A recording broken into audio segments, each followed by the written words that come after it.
Vous allez bien, bien-aimés? Avant, je vais prier afin que le Seigneur puisse nous remplir de sa présence. Seigneur, je te remercie en ce matin parce que tu es Dieu. Et je demande pardon là où est-ce que j'ai manifesté durant cette semaine n'importe quelle sorte de nonchalance pour ton évangile, Seigneur. Mets en moi des paroles de bénédiction, des paroles d'encouragement. Mets dans ma bouche, Seigneur, une espérance pour un bien-aimé en ce matin, Seigneur. Au nom de Jésus. Amen. Amen. Merci. Avant de commencer, je me suis retrouvé avec mon frère Rudy dans une entreprise de bien-aimés à Rivière-Salée, et il y avait quelqu'un de la famille d'Olivier, notre frère Olivier, qui était là, et j'ai eu cette image, bien-aimé, de la famille. Donc, c'est vrai qu'il parlait de plein de choses, il y avait des arguments pour ne pas venir à l'église et tout ça, et tout ce qu'il disait était valable, parce qu'il y avait les enfants, il y avait sa femme qui travaillait, tout ça, et pendant qu'on parlait, j'ai eu cette image. Vous savez, avant, dans les familles nombreuses, il y avait le père, le patriarche, il y avait le papa. Et le week-end, il y avait souvent les repas de famille. Vous voyez, tous les enfants viennent, tout ça, avec les petits-enfants, et je lui ai dit, c'est bizarre, je vais te prendre une parabole, une image pour que tu puisses bien comprendre. En fait, c'est comme si que toi, tu es le père d'une grande famille. Tu as beaucoup d'enfants, de fils et de filles. Et tu sais que la semaine, effectivement, bon, les enfants, ils vont au travail et tout ça. Et tu leur demandes, vous savez, papa est tout seul, et le désir de papa, si vous voulez réjouir papa, venez, s'il le faut, chaque samedi ou chaque dimanche à la maison, afin qu'on puisse manger ensemble. Et toi, en tant que papa, la semaine, tu hâtes le dimanche ou le samedi pour retrouver tes enfants. C'est vrai ou c'est pas vrai? Parce que tout seul en est là, voilà, machin.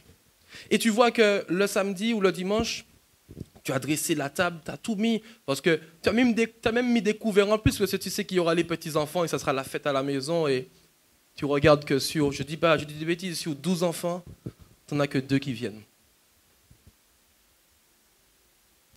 Et j'ai demandé, mais quel est ton ressenti à ce moment? Ben, la tristesse. J'ai dit, ok. J'ai dit, ouais, mais les enfants t'appellent, ouais, papa, je pourrais pas être là parce que j'ai le travail, j'ai ma voiture qui n'a pas beaucoup d'essence, ou j'ai ça. Tu dis, bon, mais c'est pas grave, mais dimanche prochain, on va se voir. Et dimanche prochain, il n'y a pas 2, mais 1 personne. Je dis, quel est ton ressenti? Il m'a dit, voilà. Je dis, tu sais, Dieu, c'est la même chose.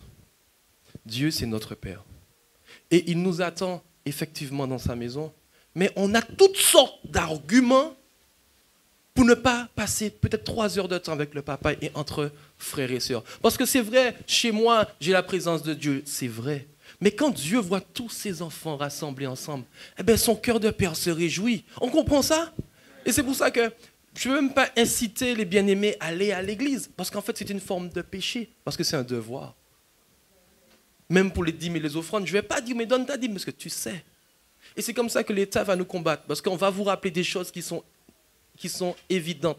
Donc, il va utiliser pour dire, ouais, l'église évangélique est en train de soudoyer de l'argent, de manipuler. Non, on ne va pas répéter des choses essentielles de base, comme la sanctification. C'est la base. Amen. Amen, amen. Voilà, c'était une parenthèse. Je voulais vraiment vous encourager à, chaque dimanche, à être à la table de papa, qui est la table à Sainte-Seine. Amen. Amen, tu peux applaudir pour la gloire de Dieu.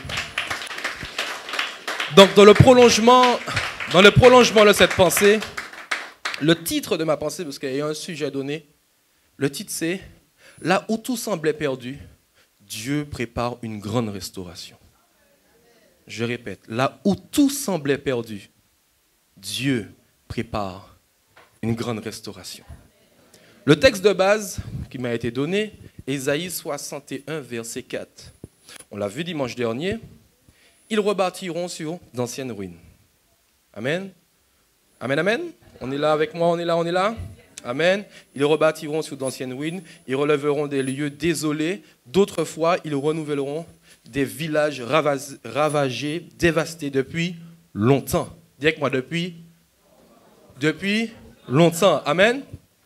Donc, comme mes pasteurs... Il y a un peu d'écho, je vais retirer l'écho. Excusez-moi. Donc, Comme mes pasteurs le font, j'ai voulu prendre la définition du mot construire. Amen. Mon frère, il dit amen. Ça fait bizarre, bref. Ok. Construire en hébreu se dit bana. Amen. Bon. Qui veut dire bâtir, rebâtir, établir, et ce que moi j'ai souligné, assurer une suite. Assurer une suite. Le mot bana veut dire bâtir ou rebâtir. Bâtir quand il n'y a rien, rebâtir quand c'est en ruine, établir quand c'est déjà là où est-ce que Dieu même te pose, et assurer une suite. Mon Dieu est un papa responsable. Amen. Ok. Et bien aimé, dans la vie, il y a des moments où tout semble s'effondrer. C'est vrai ou c'est pas vrai? Il y a des moments où tout semble s'effondrer. Donc, ruine émotionnelle, sentimentale, spirituelle, familiale, communautaire, les églises parfois. Mais la bonne nouvelle est que Dieu est un Dieu de la restauration. Amen. Là où les hommes voient une fin, dis avec moi une fin, Dieu voit un nouveau commencement. Amen. Dieu ne s'arrête pas aux ruines, au contraire. Dessus, il bâtit quelque chose de nouveau et de glorieux. Amen. Dieu voit au-delà des ruines. Ce que l'homme voit, c'est la défaite, le pichon. Il faut mal. Dis avec moi, il faut mal. Souvent, c'est comme ça qu'il parle. C'est vrai ou c'est pas vrai? Comme à Jérusalem avec Néhémie. Néhémie, qu'est-ce que les gens ont vu autour de Néhémie? Ils ont vu des murs abattus, des portes brûlées, et les autres voyaient quoi? La honte, la destruction et la faim. C'est vrai ou c'est pas vrai? Néhémie constate qu'elle a un moyen bancal. Je dis, ouais. Et qu'est-ce que les autres disent? Ah, de toute façon, c'est la honte, c'est la destruction, c'est la faim, je suis maudit. C'est comme ça qu'on parle parfois. C'est vrai ou c'est pas vrai? Et nous-mêmes, parfois, on parle comme ça sur notre vie, bien-aimés. C'est vrai ou c'est pas vrai? Mais dis avec moi, ce que Dieu voit, une mission. Amen. Dieu montre à Néhémie un projet, une vision, une promesse. Il ne regarde pas à ce qui est tombé, mais il regarde à ce qu'il peut et qu'il va relever. Amen. Amen. La Bible déclare dans Jérémie 29, 11, « Car je connais les projets que j'ai formés sur vous. » Amen. Projet de paix. J'ai raccourci. Projet de paix et non de malheur, afin de vous donner un et de... La définition du mot construire, c'est assurer une suite. Ce qui colle avec le verset qui dit afin de vous donner un avenir et de l'espérance. Amen. Mais comment faire ça? Ouais, Seigneur, on a repris la voiture que j'ai pris à crédit, j'ai pas d'argent, le loyer tombe, j'ai pas d'argent. Écoute bien ce que je vais te dire. Ne regarde pas à tes ruines, mais regarde au plan de Dieu. Ne regarde pas à tes ruines, mais regarde au plan de Dieu. Derrière elle, il y a des ruines, il y a des situations. Mais regarde, derrière, c'est pas facile, c'est vrai. Mais c'est uniquement dans la présence de Dieu, dans la louange, que tu vas pouvoir, avec Dieu, regarder ce qui est derrière. Amen. Et surtout, il y a cette parole qui dit, ne promène pas des regards inquiets. C'est moi qui ai mis ça, sur la situation présente. Amen. C'est Dieu qui en est l'auteur. Ah, Satan n'a pas un coup. Non. Il ne peut rien faire si c'est Dieu qui ne permet. Donc, si on a pas fait, je dis, c'est Dieu qui permet. Amen. Dis avec moi, c'est Dieu qui permet. C'est Dieu qui en est l'auteur. Amen. Mais je voudrais te dire, et ça c'est important, bien-aimé, la restauration, ta restauration, commence dans ton cœur. Ta restauration commence dans ton cœur. Amen. Avant de rebâtir les murs, Dieu rebâtit les cœurs. Amen. Amen. Néhémie a pleuré, a jeûné, a prié avant d'agir. Amen. Dieu a restauré le cœur de Néhémie avant de l'envoyer. Dieu restaure d'abord le cœur du bâtisseur. Amen. Ouais, mais pourquoi ça m'arrive? Dieu a un compte à régler avec ton cœur. Il a une mission à régler avec ton cœur. Amen. La transformation intérieure précède la transformation extérieure. Amen. Parfois, on voit, tu es là, comme dit dans le jargon, quoi, bat baie. Amen. On voit, tu là, tu traînes. Je vais te dire une chose. Écoute bien ce que je vais te dire, bien-aimé. Soyez attentifs. Dieu guérit ta foi. Redonne la vision. Rallume l'espérance. Dieu guérit ta foi. Il te redonne une vision. Il ranime la vie. Il ranime l'espérance. Amen. Tu ne peux pas rebâtir avec des pierres brisées. Quand je vais acheter des briques, on va prendre un brique neuf. On va prendre un brique crasé pour m'en faire mieux. C'est vrai ou c'est pas vrai? Tu vas pas aller acheter une planche. Planche là, on y a voué les ronds. Ça, il va dire, bref, encore fragile. Ton frère sera vous aller. C'est vrai ou c'est pas vrai? Amen. On va prendre la parole de Dieu dans Psaume 51, verset 12. Ô Dieu, crée en moi un cœur pur. Amen. Ô Dieu, crée en moi un cœur pur. Renouvelle en moi un esprit bien disposé. Amen. Ce travail-là se passe où? Ah, amen. Dis avec moi, dans le cœur. Ouais, ben comment faire? On va faire, oh Dieu, crée en moi un cœur pur. Où la va faire? Écoute bien. Et j'ai mis ça, comment faire? Avant d'attendre quelque chose autour de toi, laisse Dieu changer ce qui est en toi. On a des attentes, on a tellement d'attentes de la part de Dieu. Mais Dieu veut. Mais avant cela, il veut travailler, changer ce qui est en toi. Tu diras sûrement, mais quoi, Seigneur, je ne fais pas de mal à personne. Sache que la santé, écoute bien ce que je veux te dire, sache que la santé de ton âme est plus précieuse pour Dieu que tout ce qu'il aurait pu te donner. Sache que la santé de ton âme est plus précieuse que toutes ces bénédictions pour toi. Maison, voiture, travail, mari, femme, enfant. Ça, c'est l'annexe pour Dieu. Mais ce que Dieu veut, c'est ton cœur, c'est ton âme. Amen. C'est pour ça que Satan, le diable, combat pour avoir notre âme. Parce qu'il sait que, Satan sait que notre âme, c'est la chose la plus précieuse pour Dieu. Donc, qu'est-ce qu'il va faire? Il va être anticipé, il va donner une voiture, il va donner une femme, il va donner un mari, parce qu'il est en train de contrecarrer, il va vouloir contrecarrer le plan de Dieu. Mais Dieu veut bâtir ton âme, bâtir ton cœur. Amen. Et là où est-ce que je bénis Dieu? Dieu ne restaure pas pour toi, mais pour sa gloire. Dieu veut te restaurer, ce n'est pas pour toi, c'est pour sa gloire. Amen. Dieu ne restaure pas pour ton prestige, mais pour sa gloire. Pendant la parole de Dieu dans Ézéchiel 36, verset 36. Et ça, je vais vraiment prendre le temps de lire ce verset. 36, verset 36. La Bible dit, « Les nations sauront que moi, l'Éternel, j'ai rebâti ce qui a été détruit. » Dieu, c'est pour sa gloire qu'il travaille. Ce n'est pas pour notre gloire. Tu es un édifice pour la gloire de Dieu. Amen.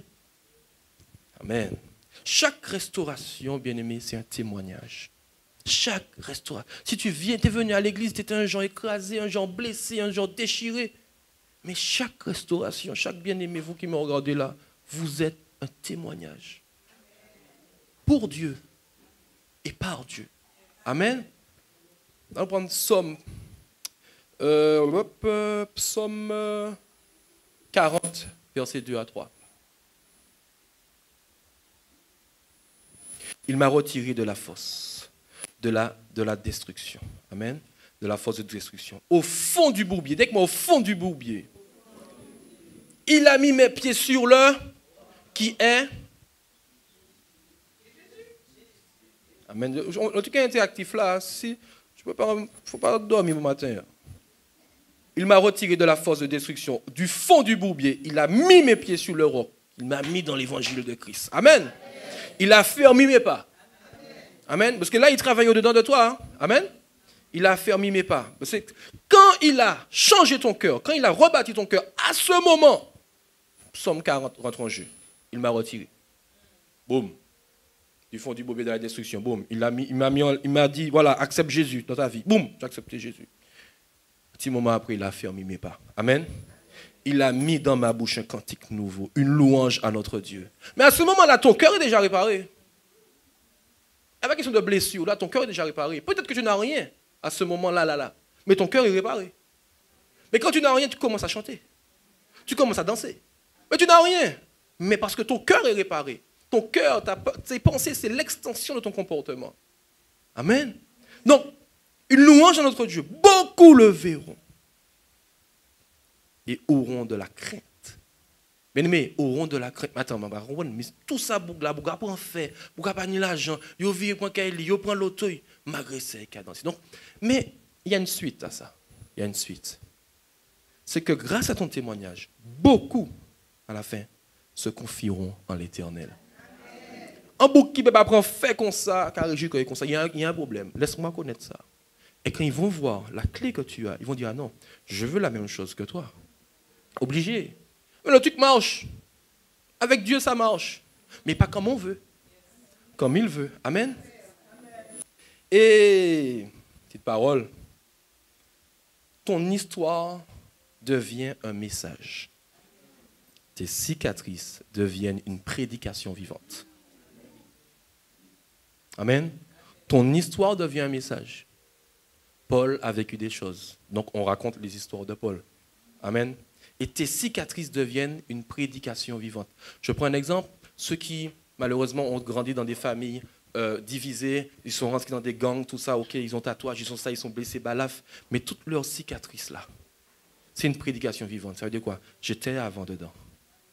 Sans parler. Je m'en souviens quand je travaillais à Monsieur Bricolage, il y avait quelqu'un qui était tatoué. Moi, je venais à l'évangile, on regarde l'émission, je me dis, c'est un mafia. Le gars vient me voir ce jour-là, j'étais dans le rayon peinture, je ne vais jamais oublier ça. Le gars me dit, tu sais, le gars me tient, l'épaisseur ça. Le gars me tient, pas. Jésus t'aime vraiment. Non, mais j'ai tremblé comme un bébé. J'avais peur. Hein? Mais quand le gars m'a dit ça, j'ai regardé le gars, dit, mais non, mais c'est pas l'évangile. Non, ces cicatrices, tout ça là qu'il avait là, le gars, tu sentais qu'il sortait d'une vie misérable, du bourbier. Mais le gars était pasteur des jeunes. Je dis, maman! Et chaque personne qui venait acheter un truc dans son rayon, oui, c'est ça, que Dieu te bénisse, que Dieu te bénisse. Le gars dit plus que Dieu te bénisse que moi, j'ai dit bonjour aux gens. Vous imaginez? Est-ce que vous imaginez ça? Mais ces cicatrices, son passé, ce qu'il a pu faire, qui lui a donné une attitude, une identité, une ancienne identité de bad boy, aujourd'hui, c'est un prédicateur de l'évangile. Il n'est peut-être pas sur les chairs, sur l'estrade, mais bien aimé, il est capable de passer moins. Amen. Ton histoire devient un message et un nouveau chant qui pousse d'autres à croire.